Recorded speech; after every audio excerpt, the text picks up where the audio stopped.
Yo guys, what's up? Status Power here. Today I'm going to bring you a deck profile of my Evilswarms that I used at the Lenexa Regional this last few weekends ago. It was 276 people total that showed up for that tournament. I got 54th.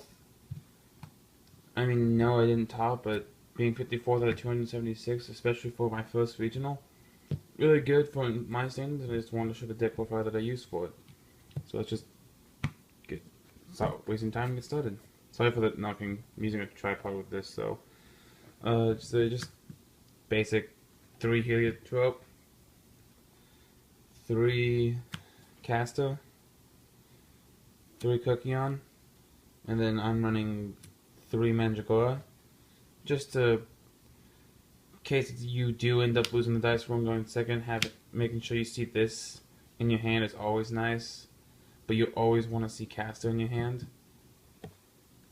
Then I got 1 rabbit, and that's the actual Evilswarm like engine part of it. And then the other monsters I run 2 heroic challenger assault halberd just for deck thinning, and can really help with just rank 4s, because that's you're putting me out to a lot of things if need be, is making a rank 4 to run over something or to get something off the field. So he really helps you do that. And then finally, to run off the monsters, 2 Maxi, just for card draw. So that's the monsters. And moving on to the spells, got 2 Infestation Pandemics. I don't like 3, I like it at 2. Doesn't clog doesn't clog as much, and I can then just, if I do end up having it in my hand, I can just switch the other trap with the Ophion. Then I run 3 Mystical Space Typhoons, just because I don't really like Twin Twist all that much, because there's not a lot of discard fodder in this deck. Everything in the deck you really want in your hand, except for maybe later on in the game. So it kind of depends. I just like MS Team better, just because if I open up going second and I have this in my hand, I'm not having to discard something that I may actually need to get something out of the way. And then going on to our Surge Power per se, 2 Unexpected Dies and 1 Rhoda. I run the 2 Unexpected Dies just to try to see it a bit more often than just a one-off, and it can help because even if you rabbit out 2 of them, but then say that Ophion dies, you still have Unexpected Die. Or if you want, you can just Unexpected Die, and then if you draw a rabbit later on, rabbit's still alive. Unlike the card I've seen people have been running, which is Painful Decisions, which sends 1 to the grave and then adds 1. So that makes rabbit just dead on the fact of that spell existing. This, unless you end up playing both copies, still keeps rabbit alive.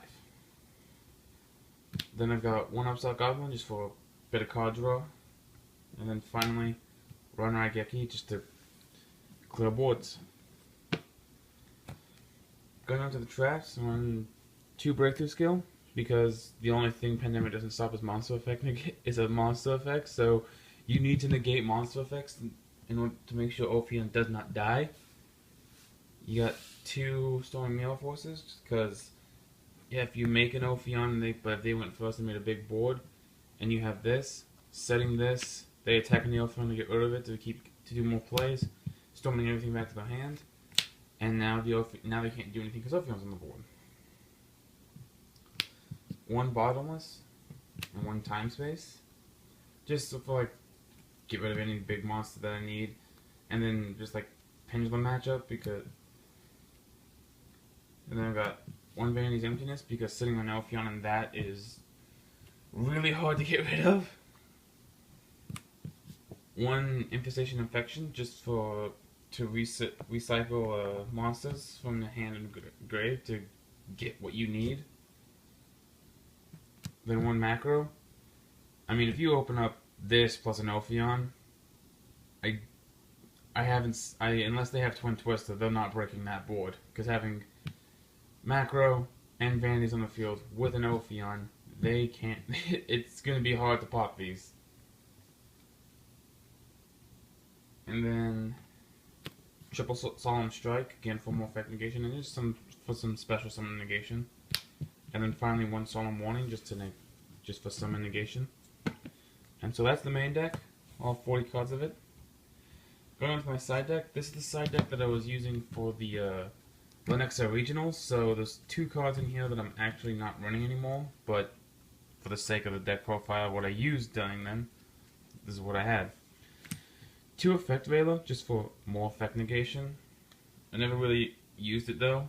I did use these quite a bit, although I sighted them in, but I saw them but never had a chance to use them. DD Crow, just for like Blue Eyes matchup or any other matchup that requires graveyard. You see him pitch a White Stone, you can just go and banish it, or if they play Silver's card, return, you like target, okay, chain DD Crow, banish it. The one time I actually had these in my hand against a Blue Eyes player, I also opened up with Macro and flipped Macro on him on turn 1, and he literally actually couldn't do anything because he drew all of his draw power and could not get anything. I also had double strike face down, so anything he summoned was dead. So then I got 2 Flying Seas because one of the weakest matchups that this deck has is BA. So sighting in these just to special summon onto the BA's field to stop them. Really good. And then this is the card that I was running, but now I've taken it out since the Lenexa regional. 2 Bay Statue of the Abyss.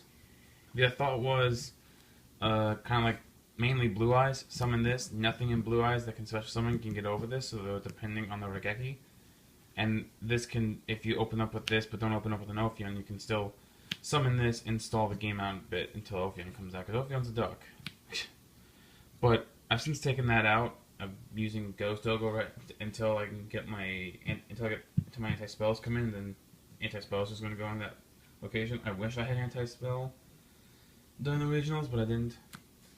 2 Twin Twister, even though I don't really like it in the deck, I still feel like I would want more backward destruction, so I side 2 Twin Twisters for it. 1 D-Fissure, just for more banishing.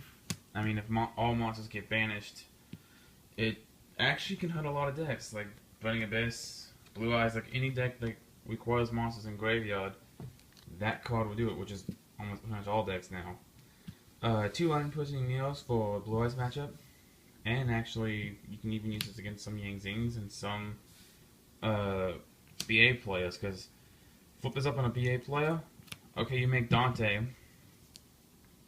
but the effect cannot even activate. They can't even, like, you can summon Beatrice effect can't activate, and even if you kill Beatrice, then the effect of Beatrice won't activate anyway because of Line Twisting Mirror.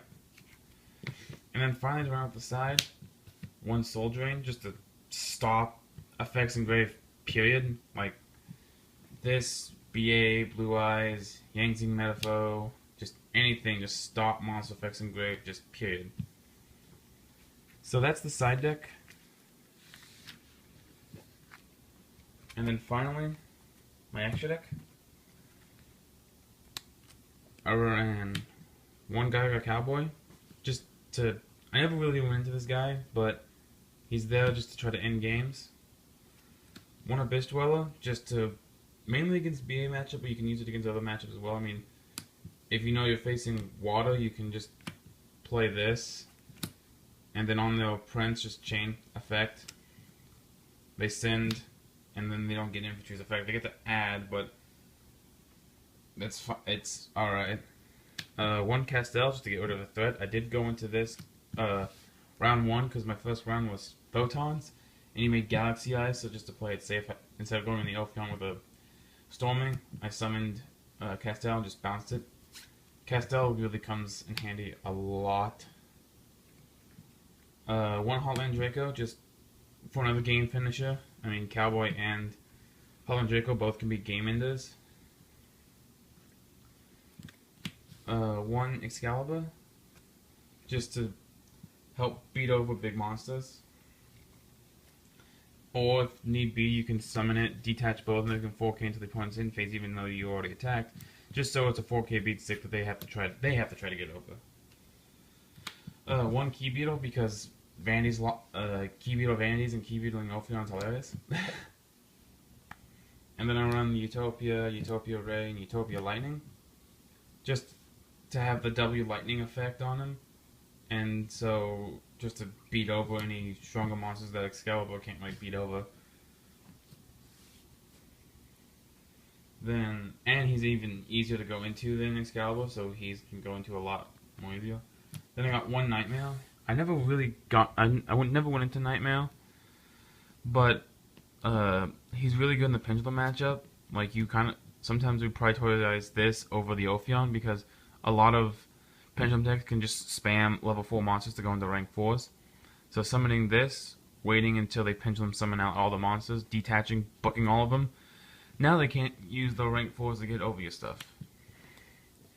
Then I've got one Ouroboros. I never really went into him either, but it's not like he's not like something you try to go into. This isn't Cyber Angels. He's there just for the option that you can to get a card out of the hand, get a card out of the grave, get a card out of off the field, just whatever. One Bahamut. I mean, it's just a big guy that can still attack, but you do have to discard an Evilswarm monster, which is easier said than done in the deck. And then finally, obviously, triple Ophion, just because this is what this deck does. It summons summons Ophion, sits, and that's it. Protect, defend the castle deck. Helmet, as some people say, the helmet deck. Strap the helmet on, just get going.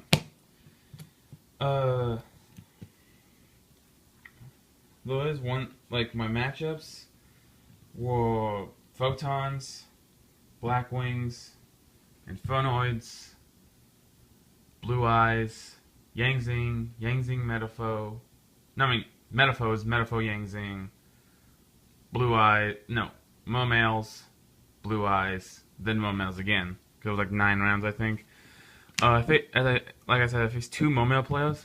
One of them had no idea what they were doing. The other one did. The one that didn't know what they're doing, and what I mean they didn't know what they're doing, I misplayed like a boss and breakthrough skill a prince, and he passed turn. He didn't send for cost. He didn't do anything. I just breakthroughed it and it was done.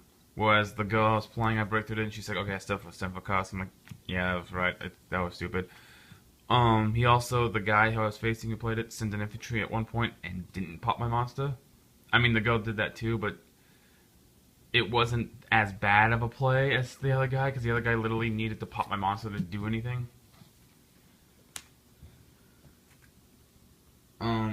One weird ruling that I got was that, and if this is true, then alright, one of my Blue Eyes players summoned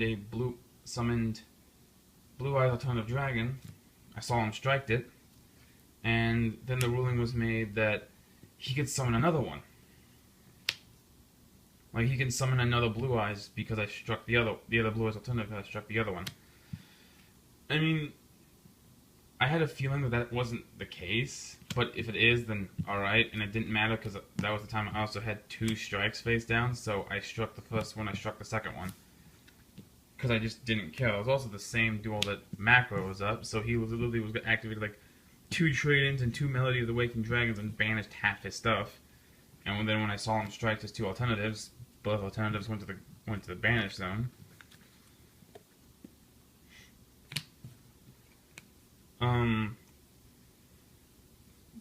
The only time the saddest hand I ever saw that day, like, I only remember the first 3 cards because that's all I care to remember, was that. That was the first 3 cards of my opening hand against the Metalfoes-Zing player, and I looked at that and cried. Simple as that, just cried. Although that game took like a long time to actually play out, because we actually were back and forth fighting until he managed to make Arclight. But other than that, it was a nice 3-3. I lost to Metalfoes-Zing, and then the Blackwing player, just because the Blackwing player, I bricked both games on him. I bricked both games on the Blackwing player. just could not do anything.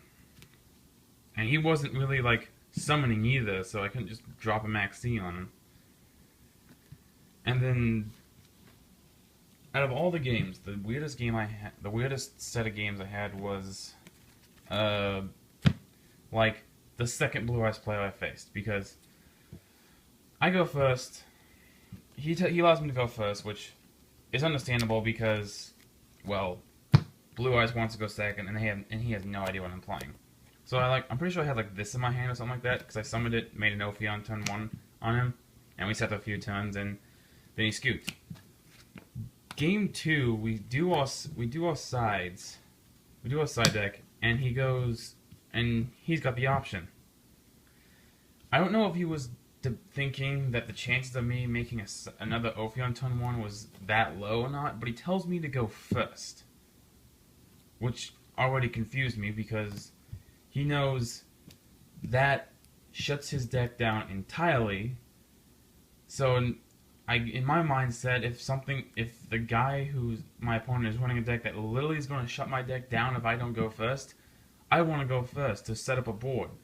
Because this deck, unless the top deck's like Geki, is not going to break a board that easily. But he tells me to go first. Those were the 2 monsters in my hand, so it's like literally I didn't care that I was wasting a cookie on this early on the game. I just went summon, overlaid, Ophion, such the spell, and then we sat there for another like 3 turns of me just poking him, and then he scooped. Like, he even knew that that was going to be the case if he did it again. And he still did it again. I don't know. I don't know his mind. I don't know his mind process. I don't know why he thought that he wanted to go second for that. Maybe it was that he thought I couldn't make this thing again. But other than that, that's the deck profile. And again, I'll just put all my matchups, and if I won or lost against them down below, if I can remember all of them. So with that, I'll see you all next time.